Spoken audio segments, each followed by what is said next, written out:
ang ginuman na kaninyo.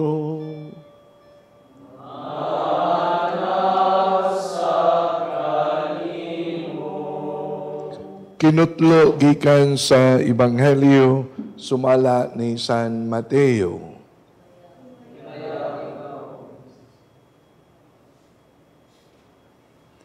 Ang napulog usa ka tinun-an miadto sa Galilea didto sa bungtod nga paadtuan kanila ni Hesus. O sa ilang pagkakita kaniya, gisimba nila siya, bisan tuod may pipila kanila nga nagduha-duha. Miduol si Hesus og miingon kanila, gihatag kanako ang tanang gahom sa langit og sa yuta.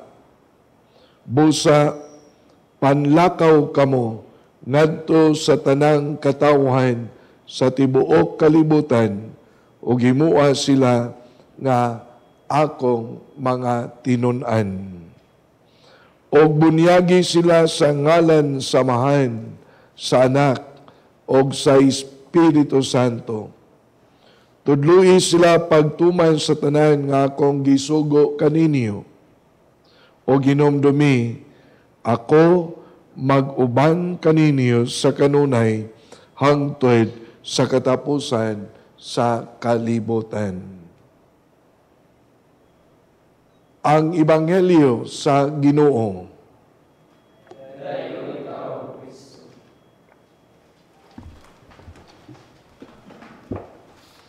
Mayong pista kaninyong tanan sa Santissima Trinidad.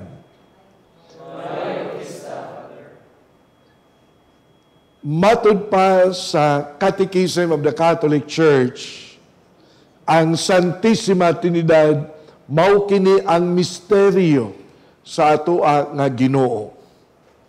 And then bisan kon usa kini ka misteryo, apan mausab kini ang sentro sa atoa nga pagtuo og sa atoa pod nga kinabuhi. Tingali makapangutana ng uban diha kaninyo, unsa man ang Santissima Trinidad, Father?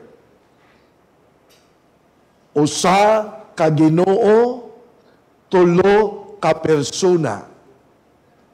Diyos nga mahan, Anak og Espiritu Santo.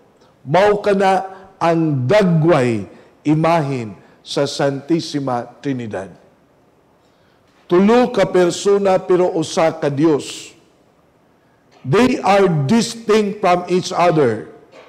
Ang Amahan lahi sa Anak og ang Espiritu Santo lahi pod sa Anak og sa Amahan, pero usa ra sila.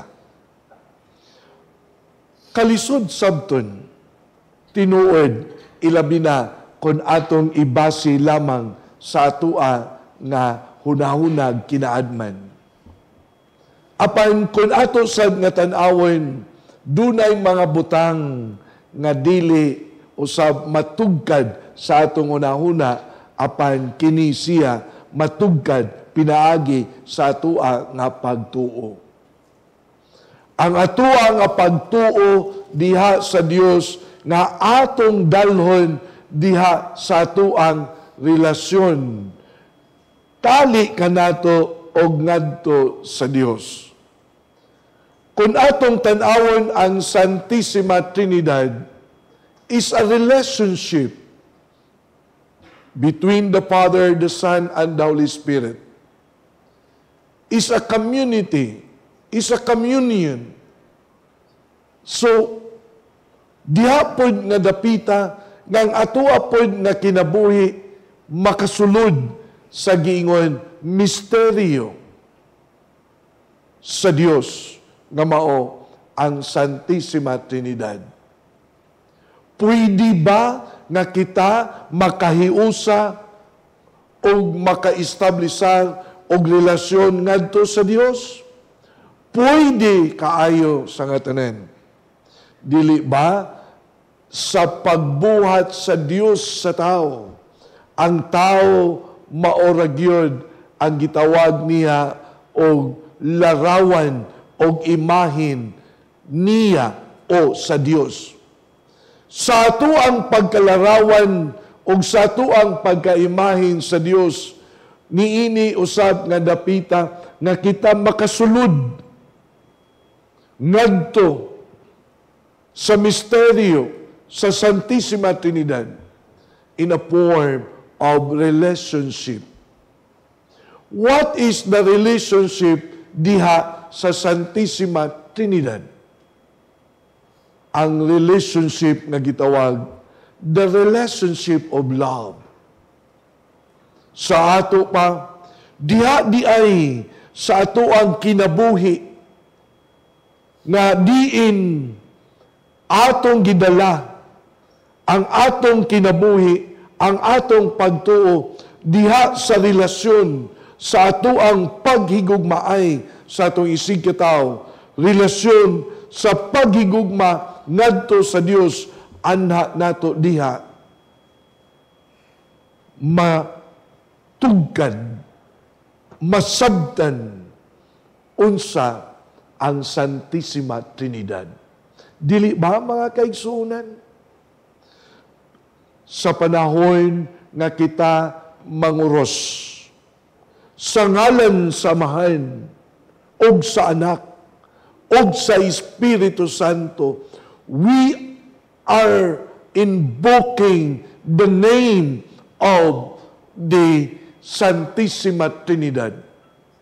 Kung unsa ang sitwasyon, atong gisangpit siya nga moapil sa ato ang kinabuhi.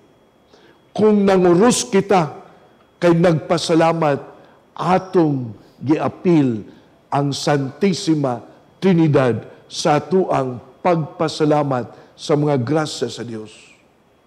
Kung nanguros kita, kay duna kita'y gipangayo ngadto sa Dios, ato apod nga giapil ang Santissima Trinidad sa ato apod nga relasyon nga diin nangayo kitag tabang. Dili ba mga kaigsuonan?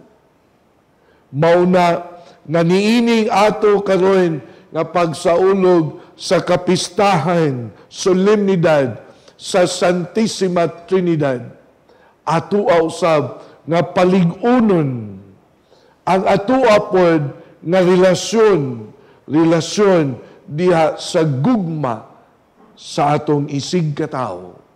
Relasyon diha sa gugma tali kanato o ngadto sa Dios. Aron ang Santissima Trinidad, ang usa ka Dios na tulo ka persona maapil sa ato ang kinabuhi. Ug matod pa sa Catechism of the Catholic Church, mahimong sentro sa ato ang kinabuhi. Mahimo sang sentro sa ato ang nga pagtuo.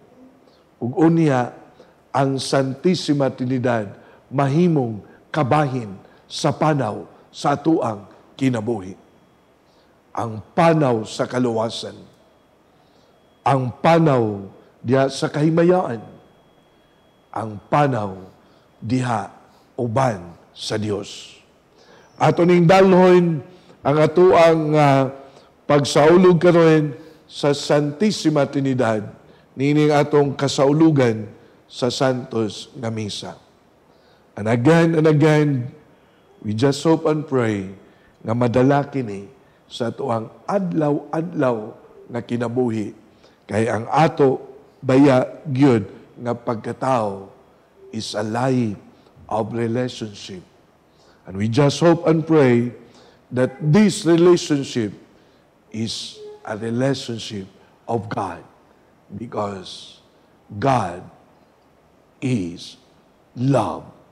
Mauna kay ang relationship diha sa Ginoo is a relationship of love. So kanindot nga ato ning madala sa tuang tagsa-tagsa kakinabuhi. Manghinaot kita.